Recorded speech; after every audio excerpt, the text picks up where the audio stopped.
Biaya udah selaku sanggup asaina berjalan urung ciri mungkin. Nah, Ano pendapatan ke Bu nih Mita Sirom? kadang pernah 20.000, pernah 20.000, kadang-kadang masih di saat kadang jit tacok, nah pernah 60.000 euro. Jadi Hana tetap. Hana, mesti hanjit tajangkau untuk diurut 60.000 hanjit menurut iya ji. Kadang-kadang kayak pasung kita cok le. Rata le berbela. Ote hana jeta minta rezeki berarti kadang payatin dia Bu. Teh hanjit dalam tara rezeki orang nak jak teman. Kadang-kadang. Mungkin lagi yang nganu mi. Pernah sen hana pajoh Bu pe euro 2 euro Bu. 2 euro hana. Mungkin menye sabo wate, 2 buah wate nah.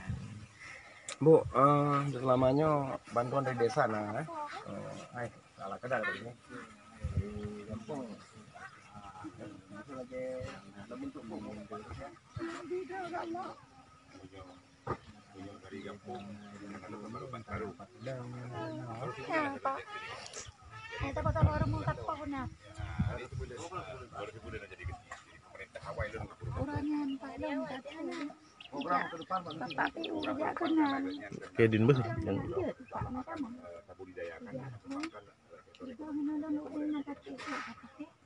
Foto orang hamam gerbang. Yang sekarang nak asam berat. Dana yang bisa dibutuhkan melalui program desa. untuk ibunya gimana? Untuk ibunya karena mungkin karehap rumah. Mungkin karehap jadi kan harus kita bangun baru rumah. Jadi kena bangun baru dengan dana desa anjing. Solusinya bagaimana? Mungkin solusinya biar hap lah 15 juta. Ya. Nanti kita latih bantuan sosial dan bantu bawa boti. Iya. Mungkin dengan dana desa yang terbatas 15 juta lekop aja mungkin dengan 12 juta. Iya. Yang hansip ji pernah handrono lagi bantuan budget Mbak Dinsos atau Pak Bupati. Ke Dinsos ataupun ke Bupati Lun harus sampaikan dong. Tapi ke anggota DPRK Aceh Timur termasuk Pak Yahya pernah belum sampaikan tentang kondisi masyarakat Lun yang lainnya. Tapi insya Allah Tanyo akan tak upayakan dengan dana desa semampu ji untuk supaya agaknya layak lah untuk gedu. Walaupun hanya dalam bentuk darehap, mungkin di angka-angka 10 juta bisa membantu dengan dana desa. Tapi 15 pun Pak. Ya, menyol 15 kan hampir mengulur lain.